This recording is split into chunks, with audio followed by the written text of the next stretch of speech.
Sa wakas, nakapag-upgrade na kami ng cellphone today! Ito nga pala guys, yung araw na nakapag-decide na talaga kami na bilhin yung cellphone na matagal na namin pinag-iisipan. Actually, last year pa namin siya pinag-iisipan dahil last year pa nga namin siya talagang gustong bilhin. Hindi lang dahil pang personal use, dahil nga magagamit namin sa maraming bagay. Marami rin kami consider kung talagang kailangan ba namin siya or medyo natutokso lang kami guys. Siyempre kailangan natin pag-isipan ng 10 beses.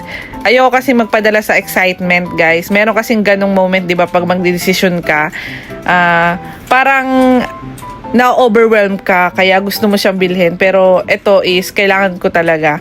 At kailangan talaga namin mag-asawa. Dahil nga nagtutulungan kami na patakbuhin yung business namin, na pasabay business dito guys. Kailangan ko rin ng mga high quality na camera. Dahil yung last phone ko kasi, or yung old phone ko kasi is iPhone 11 Pro Max, is lagi na napo-full storage.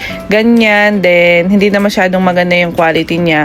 Dahil matagal na nga, almost 8 years ko na siyang gamit. At dito rin yung bili sa Japan guys, yung phone ko dati. At bigay nga sa akin yung ng asawa ko. Pero this one is, yan, sariling bili na natin guys. Pinag-ipon na namin mag-asawa. Kumbaga, binudget talaga namin para mabili din namin to. At makapag-start din kami na i-document yung buhay namin dito sa Japan. Sayang naman ang ganda ng Japan guys kung hindi nyo makikita. Syareng. Pero kidding aside guys, sobrang na-amaze kami sa camera nito. Tignan nyo naman.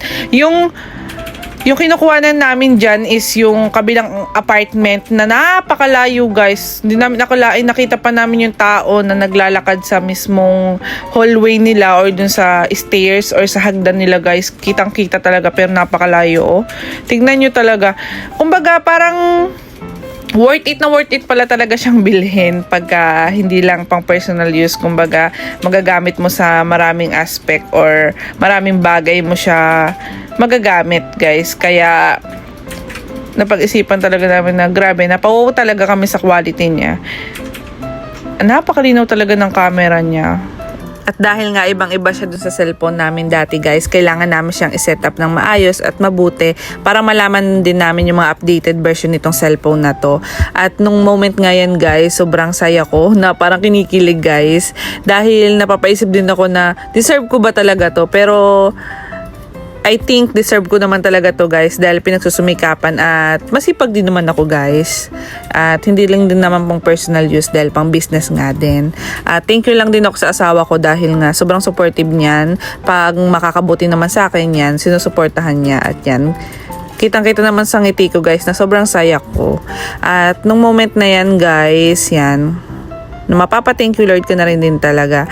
Siguro sa iba maliit na bagay to, pero sa aming mag-asawa is malaking bagay na to dahil nga marami kaming kinoconsider bago bilhin yung isang bagay. At this is my first vlog guys, kaya sana supportahan nyo din ako guys. Thank you so much guys sa panonood sa first vlog natin. See you on my next vlog guys. Thank you!